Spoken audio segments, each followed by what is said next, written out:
Hey family, I am checking in. I am home after my trip to Paris.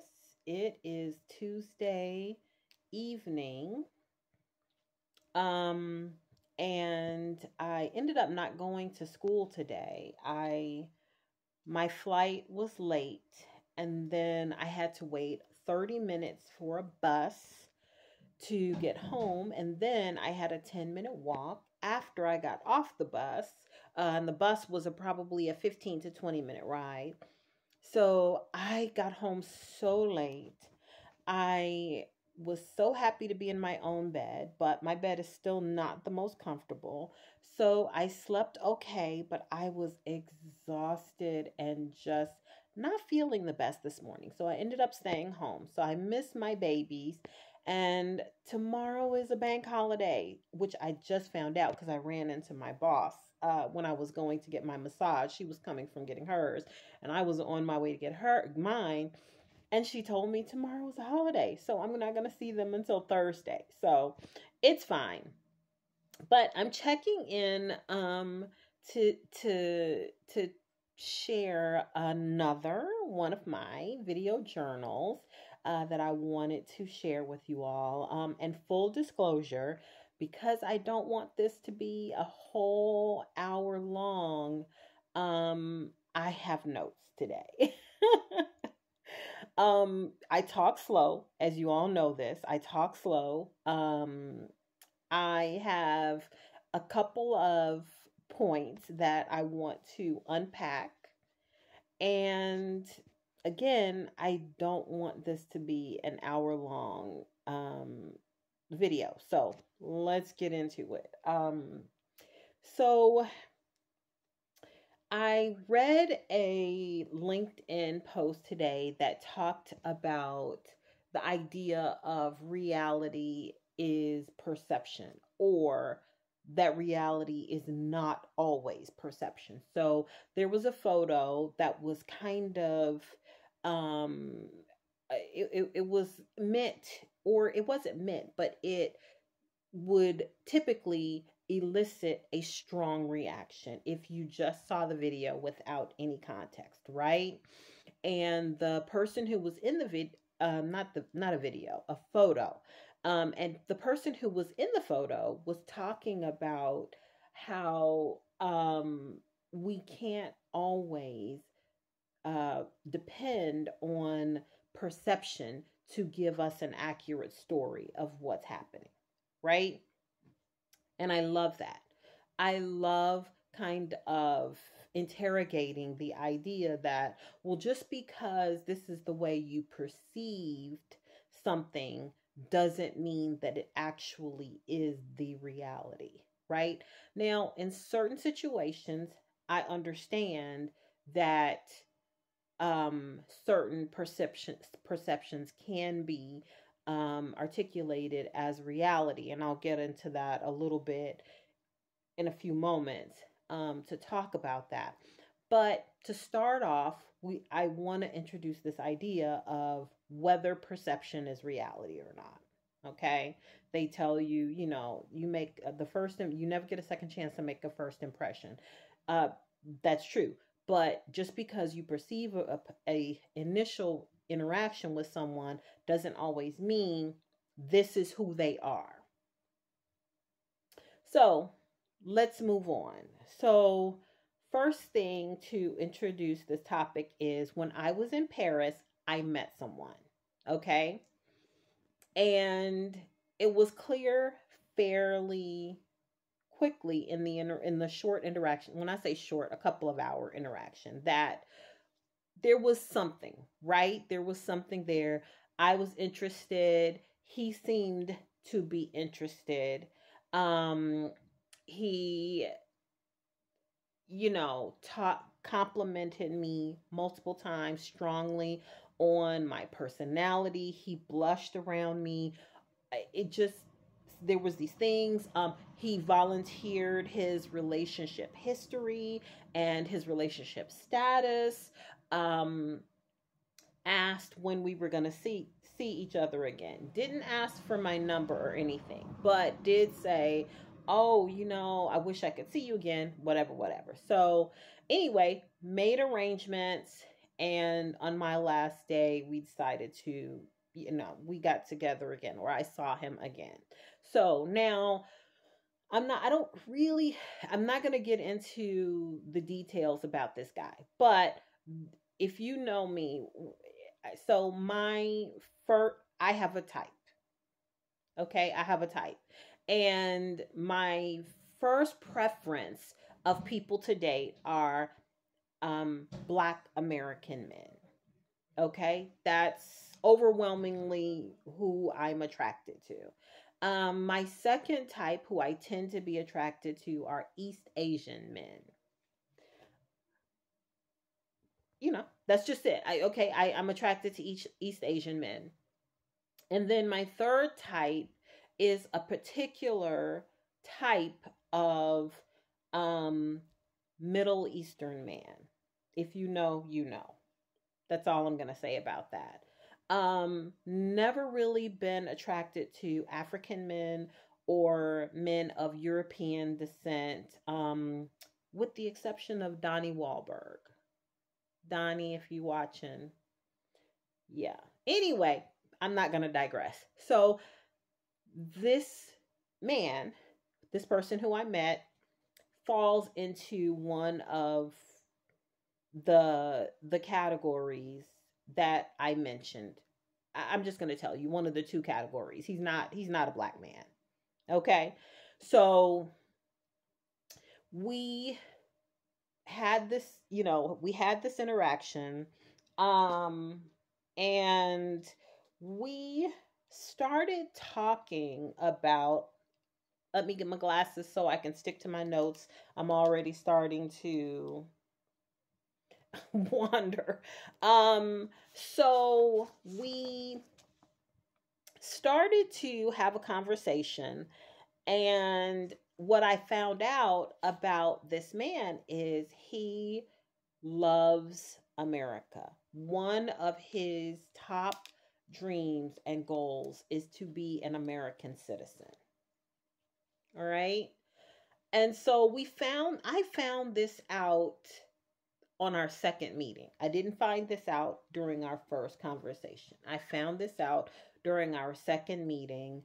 And one of his biggest goals is and he's about to put it into motion, is to become an American citizen.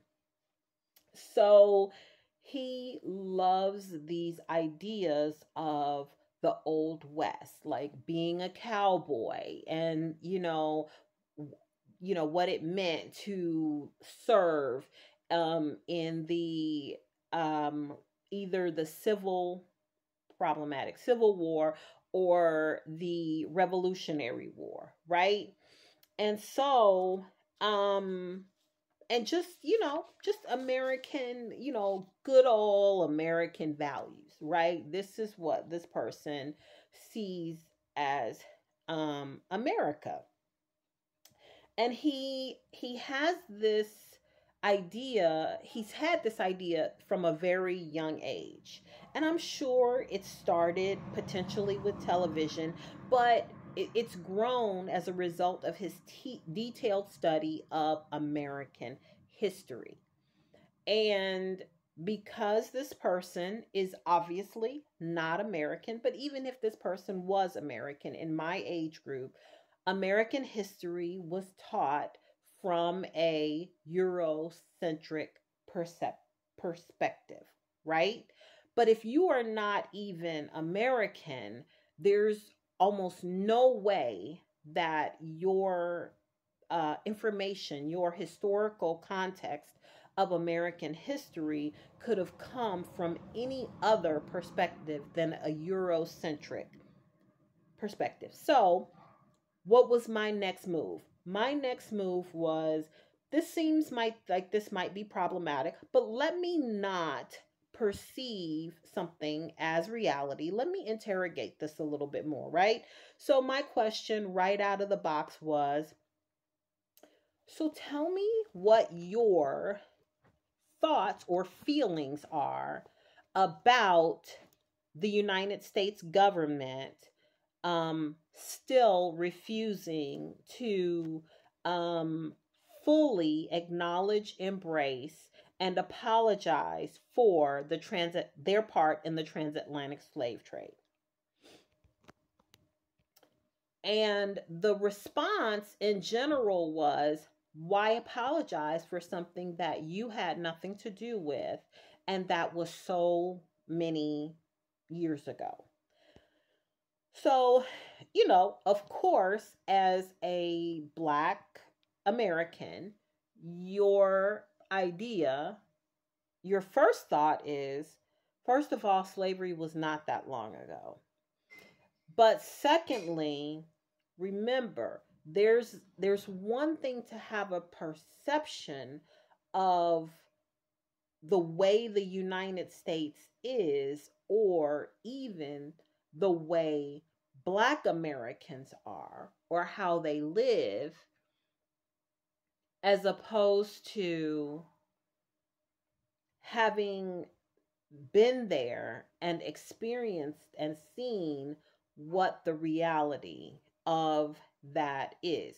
So, what someone may not know is that even if segregation, Jim Crow, ended 60 years ago or almost 60 years ago, right? Even if that's the legal reality, um, the actual reality didn't happen 60 years ago. And the consequences of slavery, Jim Crow, and other problematic issues of destroying Black wealth in America, those residual effects still exist. So, it's okay. It's nobody's fault. I'm not saying this is a problem of his, but this is how you interrogate those ideas of perception is reality, right? So, um this is how our conversation kind of went, and it was, as we began to talk, I think we both started to realize this would not work. Although he said he knows many Black people, his ex-wife, probably telling too much information, his ex-wife is Black, but no way you all gonna find this guy in France, in Paris. So anyway, uh even though, it was clear that we were on different wavelengths because of how he perceives my reality, or how my reality should be in America, and how my global existence, what my global experience is being a Black person, right? And so what I realized is that a better way to try to say perception is reality is to really say repetition is reality. Repetition, not perception, is reality. So you can perceive that I might be a certain type of person based on one interaction we have. But until you spend time with me and see how my behavior repeats or does not repeat, then you have a better idea of what the reality is. And Black people, regardless of what the history books say, regardless of what um, television, entertainment, movie stars, regardless of what you see and what that might cause you, or how that might cause you to perceive Black people in America, wherever we go in the world, we are keenly aware. The book that I just finished reading says the body keeps the score. And black people are not actually the only ones who have a monopoly on this. But when you go someplace and you experience racism, nobody has to tell you, oh, that's racist. You are very aware of when racism, discrimination, oppression, marginalization, when these things are happening, you know, because you have lived it. You have lived it. Your repeated exposure to these behaviors, these attitudes, these treatments has made it something where you can identify it immediately without someone having to tell you. And even if they try to say, well, that's not really the case. No, I don't try to gaslight me. I know what racism feels like and looks like. Oh, well, that person might not have actually been trying to make you feel this way, that way. No, I'm a woman. I've been played by men many times. I'm not talking about this particular person, obviously. I'm just talking about in general how we try to discount and diminish people's experiences that they are saying, no, this is actually what was happening. It's because people have lived these experiences. So repetition is reality. If you've experienced it enough times, you know what it feels like and what it looks like. So, where am I on my notes? Sorry about this. Is yeah, so that's it. Um and so I I I kind of introduced this complex and complicated topic because perception is not reality.